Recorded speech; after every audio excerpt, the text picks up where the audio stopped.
எல்லாருக்கும் வணக்கம். நம்ம டிஎம்கேல திமுக அகில அணியோட புதிய நிர்வாகிகளை அறிமுகப்படுத்துகிற ஒரு நிகழ்ச்சிக்கு தான் நம்ம வந்திருக்கோம்.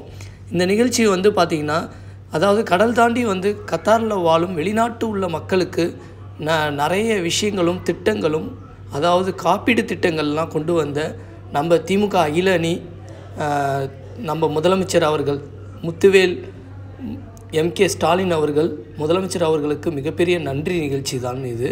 அதேமாரி துணை முதல்வர் உதயநிதி ஸ்டாலின் அவர்களுக்கும் இது ஒரு நன்றி நிகழ்ச்சி. தலைமையை நல்ல கத்தாரில் கடல் தாண்டி நம்மளோட நிறைய விஷயங்களுக்கு ஒரு அகில அணின்னு ஒரு அணியை உருவாக்கி கத்தாரிலும் கடல் தாண்டி நமக்காக பிரச்சனைகளை தீர்க்கும் ஒரு நிர்வாகிகளை அறிமுகப்படுத்தின நிகழ்ச்சி இது.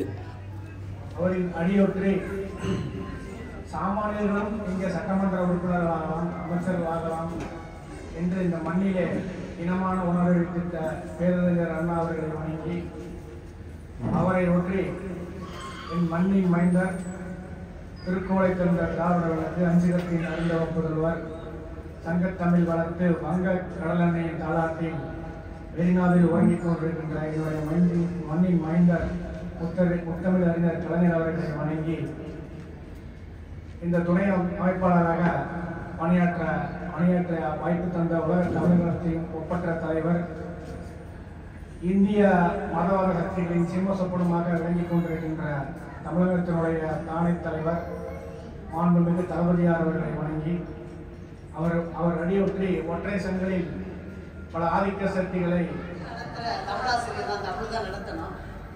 2 எழுத்து தமிழ்ல ரொம்ப முக்கியம் அப்படின்னு நான் சொன்னேன். அவன் சொன்ன என் தலையெழுத்து இதெல்லாம் நான் கேட்கணும்னு. ஒண்ணு ரா, அதுதான் தமிழோட ராஜா. இன்னொன்னு ரா, அதுதான்டா தமிழோட ராணி அப்படின்னு நான் சொன்னேன். உடனே அந்த பையன் என்கிட்ட கேட்டா, அது எப்படி நீங்களே முடிவு பண்ணிட்டீங்க அப்படின்னு சொன்னான். இப்ப நான் சொன்னேன், தம்பி ஒரு சின்ன ரான்னு சொல்லுவோம் இல்லையா, இந்த சின்ன ரா 2 சேர்ந்தா தாண்டா பெரிய ரா வரும். அப்ப சின்ன ராவையும் ரா, பெரிய ராவையும் ரான்னு சொல்றியா, அது தப்பு இல்லையா? ஆமா இல்ல அப்படின்னு முடிச்சுட்டான். ஏன்னா இப்ப இருக்க பசங்களுக்கு புரிய வைக்கிறதா கஷ்டம். எக்கோ இல்லாம பாத்துக்கலாம்னு நினைக்கிறேன். அதுக்கப்புறம் தமிழ்ல மட்டும்தான் சார் ஒரே ஒரு எழுத்த தனக்கு தானே சொல்லிக்கிறது எப்படி உச்சரிக்கணும்னு. நீ நாக்க மடக்குனாதான் நான் பிறப்பேன்னு லா சொல்லுதுன்னா, அந்த முத்தமிழ் அறிஞர் கலைஞர் தமிழுக்கு செய்த தொண்டை மட்டும் நான் பேசிட்டு இருக்கேன். நான் எங்க பிஏ தமிழ் கொண்டு எங்க அப்பா சேர்த்து விட்டோடனே வழக்கு நம்ம சொந்தக்காரங்கெல்லாம் எலுமிச்சம்பளத்தை பிழிச்சு போட்டுருப்பாய். வாசி என்ன படிக்குது? தமிழ். தமிழ் படிச்சு என்ன செய்யும் போது? தமிழ எல்லாம் இன்ஜினியர் படிச்சுட்டு இருக்கும்போது தமிழ் படிச்சு என்ன செய்யும் போது? இப்போ எங்க அப்பா சொன்ன ஒரே ஒரு வார்த்தை, நீ தமிழ் படிப்ப கருணாநிதி பார்த்துக்கணும். என்ன ஒரு நம்பிக்கை வரும். கருணாநிதிக்கு எவ்வளவுதானே கைதட்டு நான் அவர் செஞ்ச டக் லைஃப் மட்டும் சொல்லிட்டு கிளம்பிடுறேன். ரொம்ப சுருக்கமா பேசுறேன். அவர் மாதிரி ஒரு சொற்களை கையாளுறதுக்கு நம்ம தான் பிறந்துதான் வரணும். நான் ஒரே ஒரு முறை ஒரு பாராட்டு வாங்கினதுக்கே, டக் லைஃப் பண்ணி பாராட்டு வாங்கினதுக்கே நான் ரொம்ப சந்தோஷப்பட்டேன். நம்ம ஜல்லிக்கட்டோட போராட்டம் நடந்துட்டு இருந்துச்சு, எல்லாத்துக்கும் ஞாபகம் இருக்குல்ல? அப்ப நான் இங்க ஒரு பள்ளியில வேலை பார்த்துட்டு இருந்தேன். அப்ப நான் பேசுறதுக்கே அழுக சரியில்லை, நீங்க பேசுனா அழுதுக்கு வரணும்னு நினைக்காது, அவர் வேற எதுக்கே அழுகிறாரு. அப்ப என்னோட பணிபுரிய வேற்று மாநிலத்தை சேர்ந்த ஒரு ஆசிரியர் சொன்னாங்க, இது என்னங்க தமிழ்நாட்டுல வேலை வெட்டியே இல்லையா? எல்லாரும் தூங்காம இப்படி போய் கடற்கரையில உட்காந்துருக்கீங்களா, பீச்சில், உங்களுக்கு எல்லாம் வேற வேலை வெட்டியே இல்லையா அப்படின்னு ஸ்டாஃப் ரூம்ல ரொம்ப கிண்டலா சொன்னாங்க. அப்ப நான் சொன்னேன், அது உங்களுக்கு புரியாது, that's our culture, you can't understand anything அப்படின்னு நான் சொன்னேன். அது அவங்களுக்கு புரியல, எனக்கு ஒரு பெரிய தக்கலைப்பா இருந்துச்சு. அப்போ எனக்கே அது ஒரு ப்ரௌடா இருந்துச்சு. அப்படின்னா அந்த மனுஷன் சட்டமன்றத்துல ஒவ்வொரு நிமிஷமும் பண்ணது எல்லாமே தக்கலை. எதிர்கட்சியா இருந்தாலும் தக்கலை. பாருங்க, ஒரு மெரினா கடற்கரையில காதலர்களுக்கு தனியா இடம் ஒதுக்கியிருக்காரு. அப்போ ஒருத்தர் அவர் அமைச்சர் இருந்துச்சு கேட்டிருக்காரு, மெரினா கடற்கரையில எதிர்கட்சி காதலர்களுக்கு தனியா இடம் ஒதுக்கி இருக்கீங்களே, அவங்க நிம்மதியா போக முடியல, நிறைய பேர் டிஸ்டர்ப் பண்றாங்கன்னு இருக்காரு. நம்மால பதில் சொல்ல எந்திரிச்சிருக்காரு, நீங்கள் உங்கள் காதலியோடு போகும்போது எந்த டிஸ்டர்பும் இல்லாம நாங்க பார்த்துட்டு அவரே ரொம்ப சிரிச்சுட்டு போயிட்டாரு. அதுக்கப்புறம் இந்த கடவுள் மறுப்பாளர்கள் நம்மள சொல்றோம் இல்லைங்களா, எல்லா சமூகத்தினரும் கோயிலுக்குள் நுழைவதில் உங்களுக்கு என்ன குறை அப்படின்னு நம்மளால கேட்டிருக்காரு. எதிர்கட்சியால எந்திரிச்சு சொல்லியிருக்காங்க, கடவுளை பற்றி கவலைப்படாத கருணாநிதி இந்த கேள்வியை சட்டசபையில் கேட்க வேண்டும் என்ற அவசியம் இல்லை அப்படின்னு இருக்காங்க. அது ஒரு கேள்வி. நம்மளால விட்டு வர ஒரு ஆன்சர் சொல்லிட்டாங்க. கோர்ட்டுக்கு கொலை செஞ்சது தான் போகணும்னு அர்த்தம் கிடையாது. வாதாடவும் போகலாம். இன்னொன்னு, எதிர்கட்சியா இருக்கும்போது திமுக எம்எல்ஏக்கெல்லாம் எந்திரிச்சு கூச்சலிட்டு இருக்காங்க. அவர் சட்டசபை வேளாளர் சொல்லியிருக்காரு, உட்காருங்க, கூச்சல் போடாதீங்க, கூச்சல் போடாதீங்கன்னு. நம்ம தொடர்ந்து கூச்சல் போட்டுருக்காங்க. அப்ப அவர் ஒரு வார்த்தை சொல்லிட்டு மைக்கை கீழே வச்சிட்டாரு. உங்களை எல்லாம் ஆண்டவன் தான் காப்பாற்றணும் அப்படின்னு சொல்லிட்டு மைக்கை வச்சிட்டாரு. உடனே நம்மளால எந்திரிச்சு மைக்கை பிடிச்ச உடனே இப்படி பார்த்துருக்காரு. எல்லாரும் உட்காந்துட்டாங்க. அமைதியாக இருங்கள் அப்படின்னு இருக்காரு. உட்காந்துட்டாரு. ஐயா, நீங்க பேசும்போது சொன்னீங்க உங்களை எல்லாம் ஆண்டவன் தான் காப்பாற்றணும்னு. நான் ஆண்டவன் தான். கடந்த தேர்தலில் ஜெயிச்சு இந்த தமிழ்நாட்டை ஆண்டவன். அதனால நான் சொன்னா கூட கேட்பாங்க அப்படின்னு. இது எதிர்கட்சியா இருக்கும் போது அவர் செஞ்ச தக்கலை நான் சொல்லிட்டே போலாம். அதுக்கப்புறம் பாருங்க, ஆளுங்கட்சியா இருக்கும் போது மீன்வளத்துறை அமைச்சர் பேசிக்கிட்டே இருந்திருக்காரு. அவரை எப்படி நிறுத்தணும்னு அவங்களுக்கு தெரியல. நம்மளால ஒரு துண்டு சீட்டு கொடுத்துருக்காரு. மீன்வளத்துறை அமைச்சர் 1000 மீன் அளவுக்கு பேசும். எப்படி ஒரு வார்த்தை பாருங்க, 1000 மீன் அளவுக்கு பேசவும். எனக்கெல்லாம் நல்லா இதெல்லாம் கத்துக்கிறேன் அவன்கிட்ட இருந்து. அதுக்கப்புறம் மதுபான கடைகள் உங்களுக்கு தெரியும், அது ஒரு பெரிய இதா போயிட்டு இருக்கு. எல்லாரும் நீங்கள் எப்பொழுது அதை மூட போகிறீர்கள், மதுபான கடை அப்படி இப்படின்னு ஒரே ஆர்குமெண்ட் போயிட்டே இருந்திருக்கு. நம்மளால இருந்துச்சு உடனே ஒரே ஒரு பதில், 1 மணி நேரம் நாங்கள் மதுபான கடையை மூடுகிறோம். உடனே அதுக்கு எதிர்கட்சிகள் சம்மதிக்கல. அவங்க எந்திரிச்சு சொல்லியிருக்காங்க, அது எப்படி, நாங்கள் கேட்டது அறுவை சிகிச்சை, நீங்கள் கொடுப்பது முதலுதவி அப்படின்னு இருக்காங்க. கேட்டது ஒரு மருத்துவர், நான் பேர் சொல்ல விரும்பல, உங்களுக்கே புரிஞ்சுக்கும். உடனே கொஞ்ச நேரம் கழிச்சு திருப்பி நம்மால் பதில் சொல்ல இருக்கிறாரு.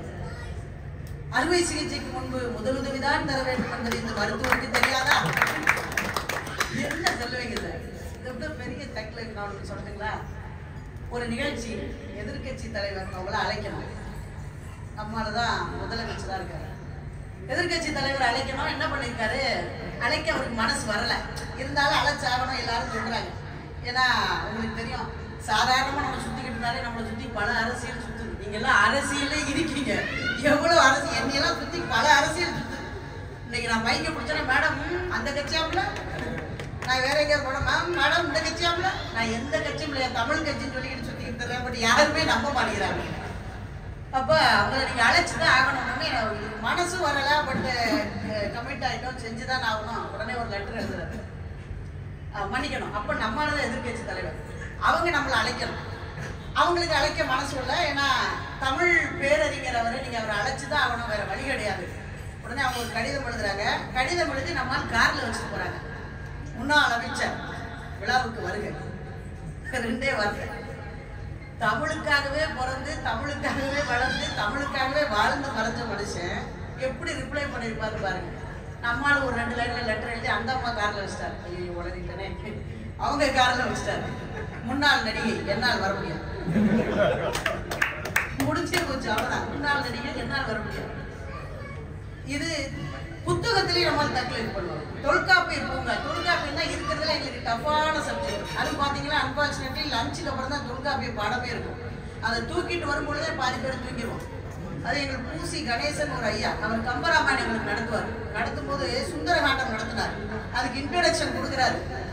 சுந்தரகாண்டத்தை நீங்கள் படித்தால் உங்கள் அனைவருக்கும் திருமணம் ஆகும் அப்படிங்கிறார். எம்ஏ படிக்கும் போது நான் ஒரு தக்கலை பண்ணேன். ஐயா, சுந்தரகாண்டத்தை முழுசா படிச்சா திருமணம் ஆகும். நமக்கு 400 பாட்டு தான் கொடுத்துருக்காங்க. என்னங்க ஐயா, உனக்கு நிச்சயதார்த்தம் மட்டும் ஆகும். தொல்காப்பிய பூங்கால நம்மால் ஒரு தக்கலை பண்றாரு. ஒரு ஆள் போய் ஒரு புத்தக கடையில ஒரு பெண் வேலை பார்க்குறாங்க. பாரதிதாசனோட ஒரு புத்தகம் கேட்கணும். அவர் ரொம்ப குறும்பா இப்படி கேட்கிறாரு, பேபி அம்மா எதிர்பாராத முத்தம் கிடைக்குமா? பாரதிதாசனோட ஒரு புத்தகத்தோட பேர். உடனே அவருக்கு நம்மால் ரிப்ளை எழுதியிருக்காரு, தமிழச்சியின் கத்தியிருக்கு வேணுமா, தமிழச்சியின் கத்தியிருக்கு வேணுமா அப்படின்னு சொன்னார். இதெல்லாம் நான் சொன்னதெல்லாம் சாம்பிள். கடவுள் வேண்டாம், கடவுள் மறுப்பாளர் சொன்னவர் தான் சார் 92 வயசுல ராமானுஜ நாடகத்துக்கு அவர் கடைசியாக எழுதின வசனம் ராமானுஜ நாடகத்துக்கு. நீங்க எந்த பக்கம் போனாலும் அவர் மட்டும் அட்டாக் பண்ண முடியாது. பாத்திருக்கீங்களா? அவரோட அட்டாக் பயங்கரமா இருக்கு. எந்த பக்கம் போனாலும் அவர் ஒண்ணுமே செய்ய முடியாது. சார் நல்லா யோசிச்சுக்கோங்க. பத்திரிக்கை ஆபீஸ்ல இருந்து ஒரு 5 மணிக்கு பத்திரிக்கை எல்லா வீட்டுக்கும் போகும் அப்படின்னா 5:30க்கு கால் போகுமா? ஏதாவது தப்பு வந்துச்சு பத்திரிக்கை ஆபீஸ் 5 to 5:15 ஒரு கால் பத்திரிகை ஆபீஸ்க்கு வந்துச்சுன்னா கண்டிப்பா கருணாநிதி தான் பண்றாருன்னு அர்த்தமா, வேற யாரும் பண்றாருன்னு அர்த்தமே கிடையாது. எனக்கு என்ன ஆச்சரியம்னா அத்தனை பேப்பரையும் படிப்பாரா, படிச்சுட்டு அதுல மிஸ்டேக்கை கண்டுபிடிச்சு உடனே கால் பண்ணி சொல்றதுன்னா அதெல்லாம் சாதாரண விஷயம் இல்லை. அப்படிப்பட்ட வழி வந்தவர் தான் இன்னைக்கு தமிழகத்தை ஆட்சி பண்ணிட்டு இருக்காரு. உங்களுக்கு தெரியும் அவரோட தக் லைஃபை ஜூன் 3ஆம் தேதியிலேருந்து நம்ம பேசுவோம். அயலக திமுக, ஏன்னா நம்மலாம் கடல் தாண்டி என்னைக்கு வந்துட்டோமோ அன்னைக்கு நம்ம சொந்தக்காரன் நம்ம சொத்தெல்லாம் எப்படி ஆட்டையை போடலாம், நம்மளாம் இங்கே 5 லட்சம் சம்பளம் வாங்குறோம்னு அவனா கனவு இருக்கான். எனக்குலாம் 25 லட்சம் சம்பளங்கிறான். மனச்சாட்சி வேண்டாமா? நானா மரத்திலே பறிச்சுட்டு இருக்கேன் சம்பளம். எனக்கு 5 லட்சமா, என் வீட்டுக்காருக்கு 5 லட்சமா, மாதம் 10 லட்சமா நாங்கள் நினைச்சா சென்னையிலே வாங்கிடலாம். இது இவையெல்லாம் கட்டி விடுற பொருளி. நம்ம அவை வரமாட்டாங்கப்பா, அவங்க வெளிநாட்டு போயிட்டாங்கப்பா, அவங்க கத்தாரில் செட்டில் ஆகிட்டாங்கப்பா, அவங்க வரமாட்டாங்க. இதெல்லாம் யார் சொல்றானே தெரியல. அப்படிப்பட்ட சொந்தக்காரனுக்கு நீங்க கொடுக்குற ஒரு அடிதான் அந்த அயலக காப்பீட்டு அட்டைன்னு நான் நினைக்கிறேன். இல்ல நமக்காக ஒரு போலீஸ் இருக்காமே, இப்பதான் நான் கேட்டுக்கொண்டேன் சார், அந்த போலீஸை மட்டும் நான் ஊருக்கு போறப்ப எனக்கு அனுப்புங்க. ஏன்னா எனக்கெல்லாம் வடிவேல் சொன்ன மாதிரி கால் வச்ச இடமெல்லாம் கண்ணி வெடியா வச்சுக்கிட்டு ஆமா சார், என்னுடைய வருவார் எஸ்பியோட. எஸ்பி வேற இருக்காரா? ஏர்போர்ட்ல இறங்கணும்னு எஸ்பி வரணும் சார். சரிங்களா? இனிமேல் நம்ம முன்னாடியெல்லாம் போஸ்ட் அடிச்சு போவோம்னு சொல்லுவோம். நான் ஒரு பட்டிமன்றத்தில் பேசணும்னு சொன்னேன். கயத்தாரிலிருந்து வருகிற வாசியவர்களை வருக வருக. கயத்தாரில் கத்தாரு ரெண்டுக்கும் ஒரே ஸ்பெல்லிங் தான், விடுங்க காங்க. அவனுக்கு கயத்தாருக்கும் கத்தாருக்குமே வித்தியாசம் தெரியாது. என் சொந்தக்காரர் அவனுக்கு எப்படி அவன் நலத்துக்கு என் நலத்துக்கு வித்தியாசம் தெரியும் சார்? இதெல்லாம் தயவுசெய்து இந்த காப்பீட்டு அட்டை எல்லாரும் வாங்கிருங்க. போலீஸே இவங்க கொடுக்குறேன்னு சொல்லிட்டாங்கல்ல, சப்போஸ் அவர் பிஸியா இருந்தாங்கன்னா கூட போலீஸ் ட்ரெஸ்ஸை வாடகைக்கு வாங்கி போட்டுனாலும் நல்லா டிப்டாப்பா இருக்க ஒருத்தர் போலீஸாவே கூட்டிட்டு போயிருக்காங்கிறேன். ஆனால் பக்கா கிராமத்தில் இருக்கேன். ஐயா என்னை அறிமுகப்படுத்தும் போது சொல்லுவார், இந்த பிள்ளை ஊருக்கெல்லாம் ஃப்ளைட்டில் போய், ட்ரெயினில் போய், பஸ்ஸில் போய், காரில் போய், 2 வீலரில் போய் நடந்து போடுவார். ஆங்கிலேயெல்லாம் இந்த பிள்ளை வாசி ஊரை ஆட்சியே பண்ணிருக்க மாட்டேன். அப்படிப்பட்ட ஊர்ல இருந்து வந்து இந்த பொண்ணு சாதனை முடிச்சு சொல்லுவாரு. ஆனா நம்ம ஊர்ல இருக்கிற சொந்தக்காரனுக்கு நீங்க கொடுக்குற இந்த காப்பீட்டு அட்டைனா பெரிய எங்களுக்கு ஒரு காப்பா அமையும் நான் நம்புறேன். விரைவில் அந்த அட்டை எனக்கு கிடைக்கும் நான் நம்புறேன். அயலக சரியா சொல்றேன் சார், அயலக அணி இத்து போட்டுருவாங்களான்னு பார்த்தேன், ஸ்பெல்லிங் மிஸ்டேக், சாரி. அயலக அணியில் பொறுப்பாளராக பொறுப்பேற்றுக் கொண்டிருக்கும் அத்துணை அண்ணன்களுக்கும் என்னுடைய இனிய வாழ்த்தும் வணக்கமும். நிறைய ஒரு அரசியல் இது என்னோட ரிக்வஸ்ட். அரசியல் சார்ந்த ஒரு தலைவராகவே கருணாநிதி பார்க்கப்படுகிறார். இலக்கியம் சார்ந்த ஒரு பாலாஜியன் அடிக்கடி அவர் சொல்லுவார், இலக்கியம் சார்ந்த ஒரு தலைவராக, இலக்கியம் சார்ந்த ஒரு இலக்கியவாதியாக அவரை இந்த பள்ளி குழந்தைகளுக்கும் இன்று இருக்கக்கூடிய இளைஞர்களுக்கும் கொண்டு போய் சேர்க்கறதுக்கு ஏதாவது ஒரு நிகழ்ச்சி நீங்க ஏற்பாடு பண்றீங்க அப்படின்ற நம்பிக்கையோட உங்கள் அனைவருக்கும் வாழ்த்து சொல்ற அளவுக்கு எனக்கு வயசாகலை. ஏன்னா நீங்க எல்லாருமே என்னுடைய பெரிய பாசித்தப்பா. நான் தான் நீங்க கூட்டத்திலே வயதில் குறைந்த பெண் என்பதை அன்போடு தெரிவித்துக் கொண்டு நகைச்சுவை தொடர் முடிந்ததாகும். நகைச்சுவை செய்திகள் பிறகுதான்.